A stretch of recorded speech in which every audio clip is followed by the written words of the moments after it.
Hi, welcome back to Joe Blogs. In today's episode, I want to give you a surprising update on what's going on in Russia with regards to fuel supplies. Now, as everybody knows, Russia has one of the largest reserves of oil in the world, and it's one of the biggest exporters of oil. Now, obviously, because of the sanctions that have been applied against Russia following its invasion of Ukraine, the markets that it's exporting to have changed significantly. The volume of oil that it's selling into its former largest market, Europe, has fallen significantly, and there's been a corresponding increase in the exports to countries such as China and India. And up until this point of time, there have never been any concerns about the supply of oil in the Russian markets. However, over the course of the last couple of months, shortages and price rises have started hitting the Russian market, and Russia have now shocked the markets by announcing an outright ban on the export of all gasoline and diesel products for the foreseeable future. And the reasons why the Russian authorities have been forced to introduce this ban are threefold. Firstly, there are shortages in the market. Secondly, prices have started to get out of control, and this predominantly relates to wholesale prices, because retail prices are actually capped in Russia. But even though the prices are capped, somebody has to pick up the bill when the actual price is rising. So that means that the cost of the subsidies that the Russian authorities are funding have increased dramatically. And thirdly, and probably most importantly of all, it's harvest time in Russia. They're having to harvest all of the crops that they've grown. And as the fuel shortages have started to hit the agricultural sector, there is a question as to whether or not Russia will be able to actually harvest all of the crops that it's grown. And if you follow the channel, you'll know that I recently posted a video talking about the problems that were being incurred in Russian refineries. Russia has 44 mega refineries all across the country, and it's using those refineries to convert crude oil into finished products such as gasoline and diesel. And of course, those products are more valuable and represent a higher profit margin for Russia. And one of the problems that Russia has been experiencing over the course of the last 12 months is that countries such as India and China don't want to buy expensive finished products. They would rather buy crude oil and refine it themselves. So Russia has been struggling to be able to keep the volumes moving through its refineries. And I think the announcement of this ban indicates that those problems are getting worse. So in today's video, I'll have a look at the details of the ban that's been announced by Russia. We'll talk about refineries and the oil refinery process. We'll have a look specifically at the risks that these shortages and price rises have for the agricultural sector in Russia.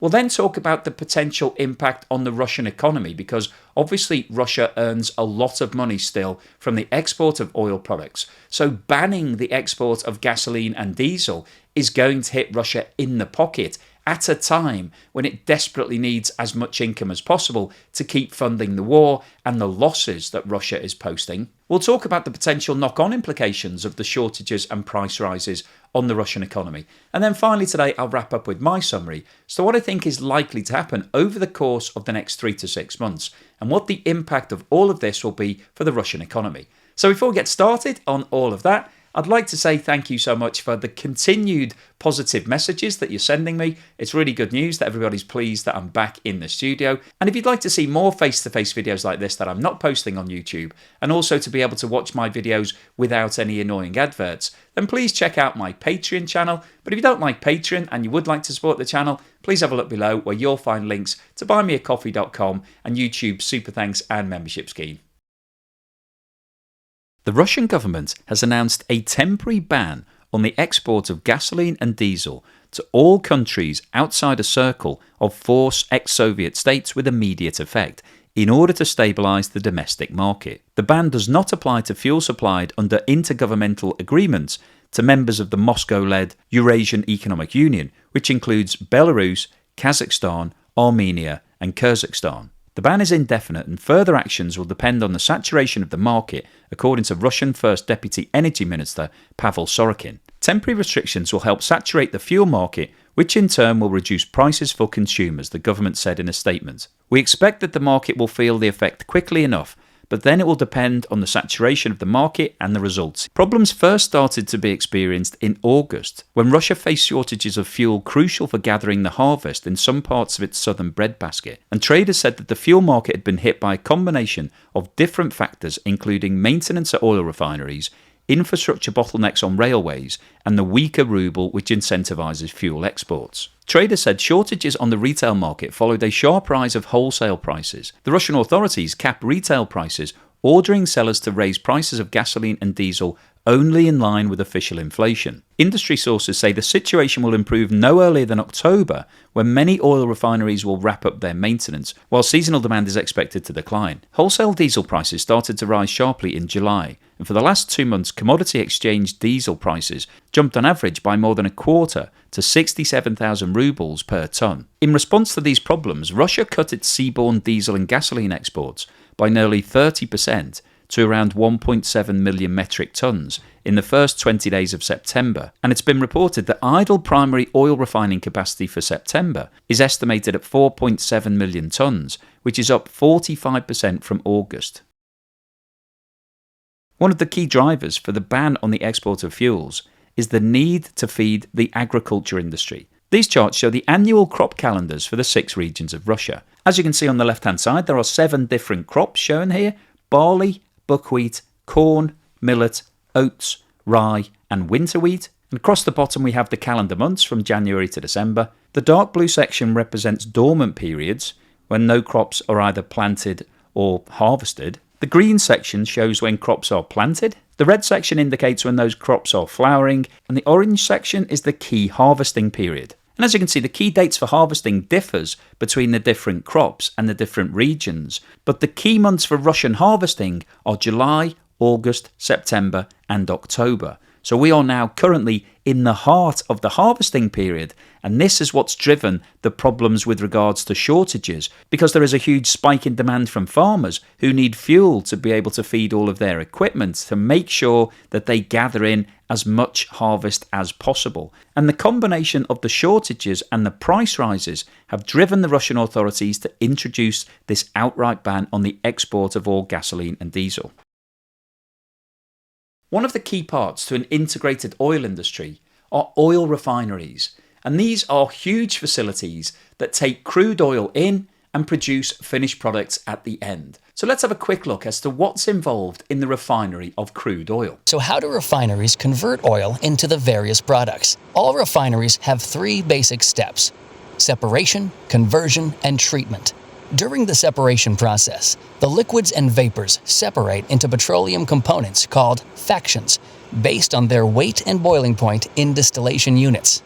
Heavy fractions, such as asphalt and residual fuel oil, separate lower down in the distillation unit, while the lighter fractions, such as gasoline and naphtha, vaporize and rise to the top. Following distillation, heavy fuels can be processed further through cracking to obtain higher value products. The final step in the refining process is to bring products up to pipeline and market standards through blending and treating. Now, as I mentioned at the start of the video, Russia currently has 44 mega refineries. These are huge facilities that require large volumes of crude oil to pass through them in order to make them cost efficient and enable Russia to produce large quantities of finished products that it can sell into the international markets. And one of the major challenges that Russia has faced over the course of the last 18 months since its invasion of Ukraine is that the demand for its finished products has fallen significantly. Europe was previously its biggest single buyer, but as a result of the sanctions, the majority of Europe is no longer buying those products. And as we've discussed previously, countries like India and China don't want to buy the expensive finished products. They would rather buy crude oil, process it themselves through their own refineries, and then they have the option either of selling that into their home markets or exporting gasoline and diesel to other countries. So even though countries like India don't have their own significant oil supplies, they can buy in crude oil and actually make profit from the refinery process by refining Russian oil. And as the demand for Russian finished products has fallen, that's put pressure on Russian oil refineries, because oil refining is a volume game. You need to keep the volumes high. And if your volumes are falling, you can get to the point where that refinery is no longer economically viable and therefore you have to shut it down. And that is one of the problems that Russia is facing right now. And around 45%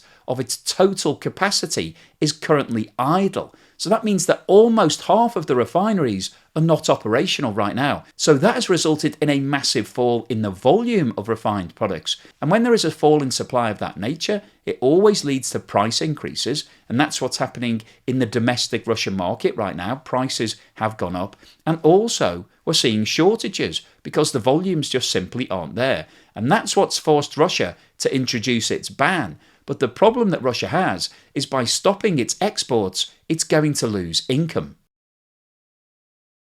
This chart shows the breakdown of all Russian fossil fuel income dating back to January 2022.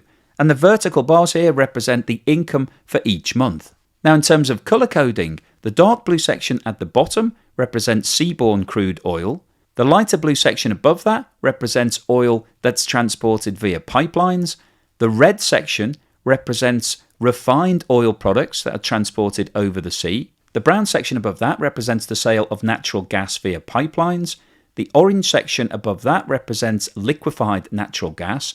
There is then a very wafer-thin section in red, which represents the income from liquefied petroleum gas. And the black section at the top represents the income from coal sales. Now, in terms of looking at the overall trend for total income, you can see that there was an increase in total income immediately following Russia's invasion of Ukraine, which started on the 24th of February 2022.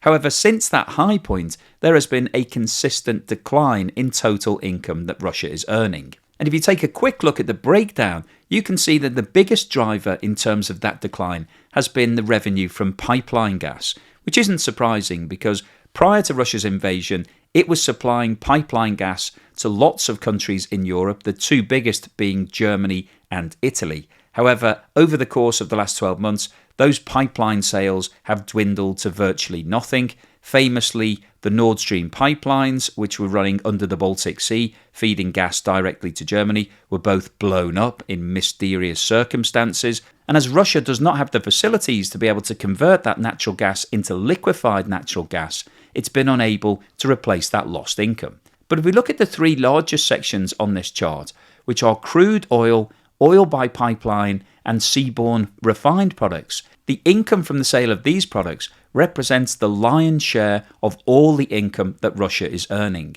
And the red section in the middle of this chart, which represents refined products, actually is the largest out of all of Russia's income sources.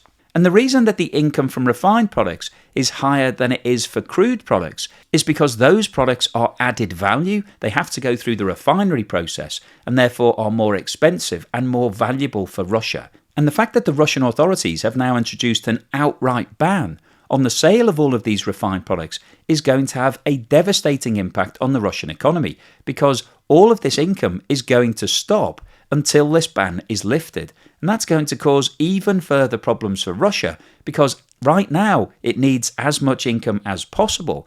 But also the further knock-on impact is that it's going to hurt Russian oil refineries because they need to process as much oil as possible to remain cost effective. And so reducing those exports is likely to reduce the volumes that are passing through the refineries and therefore could result in a lot of these refineries no longer being cost efficient and could put a question mark over their long-term viability.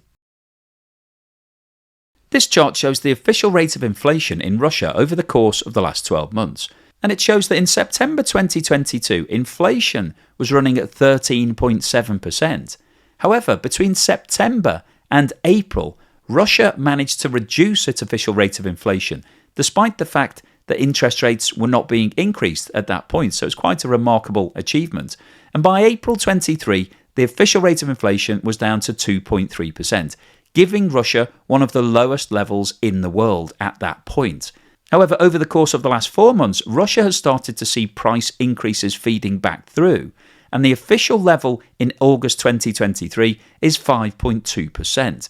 And as a direct result of the concerns over the rise in inflation, the Russian central bank has increased interest rates 3 times over the course of the last couple of months, from 7.5% to the current level of 13%. Now, as I mentioned earlier in the video, retail prices for fuel are actually capped in Russia but they're measured against the official rate of inflation. So sellers of fuel are able to increase their prices in line with what's happening with the overall level of inflation.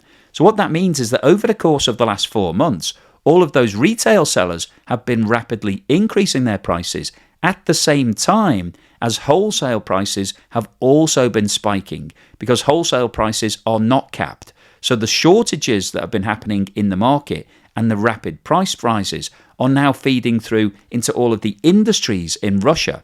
And this is going to cause even further problems for Russia, because as those fuel costs go up, that's going to increase the cost of everything, all of the input prices and delivery and transport. So that means that manufacturers are going to have to raise their prices further. So that's going to fuel inflation again. So it's likely that as we go through the rest of 2023, we will continue to see rising levels of inflation, which means that the Russian central bank would potentially then have to raise interest rates further. Increasing interest rates is going to put more pressure onto households. Anybody that's got debt that isn't fixed is going to feel that pain. And this is going to have a further dampening effect on the Russian economy. Now, at the moment, Russia needs its economy to grow. It's in the middle of a recession. It's trying to get out of that recession. It's trying to build all of its income. But because of the shortages in fuel and the rising prices and the rising inflation and the rising interest rates, the outlook for the rest of 2023 is really negative, and it's going to be very tough for Russia to achieve growth in its economy for the rest of this year. So what's the summary and conclusion today? Well, I wanted to post this video because I think the announcement that Russia has banned the export of all gasoline and diesel is really shocking. The one thing that nobody has any doubt about is that Russia has huge quantities of oil. That is an absolute given. And also, because they've got 44 mega refineries, they should have more gasoline and diesel than they know what to do with. But because of the changing dynamics of demand and the fact that India and China are not, on the whole, wanting to buy expensive finished products, they want to buy the cheaper crude oil, that's left Russia in a real quandary, because they've lost their most affluent buyers. All the countries of Europe were happily buying gasoline and diesel from Russia over the course of the last 20 years. But because of the sanctions that have been introduced as a result of Russia's invasion of Ukraine, nobody wants Russian refined products anymore. And Russia is now desperately trying to find replacement markets. And this is proving to be a real problem for Russia for two reasons. Firstly, it needs to keep the volume of oil that it's pulling out of the ground high. Now, that volume of oil is partly going as crude exports to countries like India and China, and partly being fed into its own refinery process to make finished products, which are then exported abroad. But as the demand for those finished products has fallen, that's reduced the volume of oil that's being passed through the Russian refinery processes.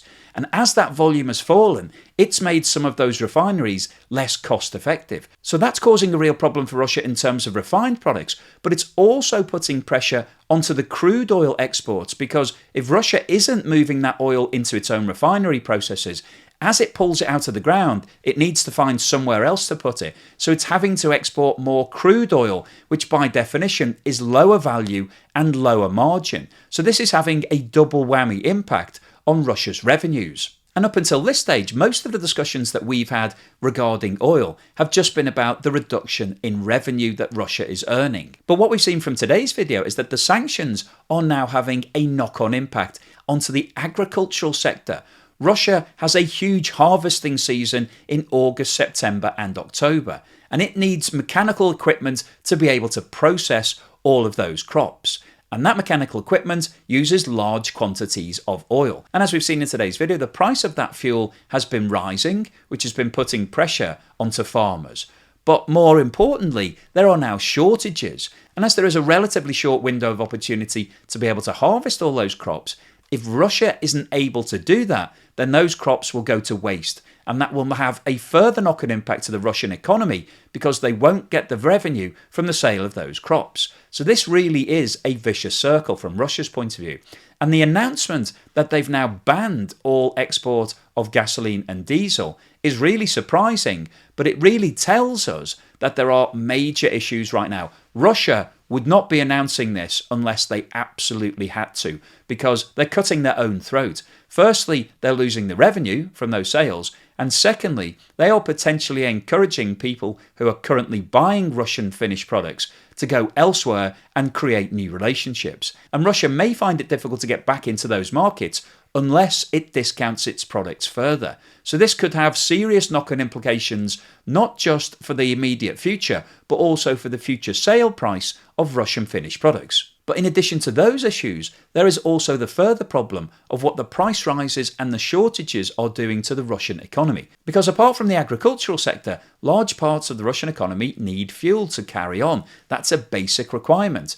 And the shortages that have been happening over the course of the last month or so are going to cause problems in manufacturing and output. So there will be a reduction in terms of productivity and therefore a reduction in income. And as the price rises have fed through in the wholesale sector, that's also going to affect the cost base of a lot of companies, reduce their profit margin, and add further pressure at a time when Russia really needs all these companies to be growing and helping it develop its own GDP. So the overall summary of today's video is that once again here we are seeing the impact of the sanctions hurting the Russian economy. Over the course of the last month or so, Russia has been experiencing shortages of fuel and high prices, and that's now causing major problems in both the agricultural sector and also the wider economy, and has led the Russian authorities to have to introduce an export ban, which is going to cause further problems because they will lose the income from that revenue and also potentially damage their relations with the countries where they were previously selling to. Now, as it stands at the moment, this ban is for an indefinite period, so we don't know when it's going to be lifted. But I'll keep you posted as soon as there's any news. Hopefully you've enjoyed today's video, you found it useful, informative and thought-provoking. If you've liked what I've said, then please give me a thumbs up. Thank you for watching this video all the way through to the end, and here's something to put a smile on your face.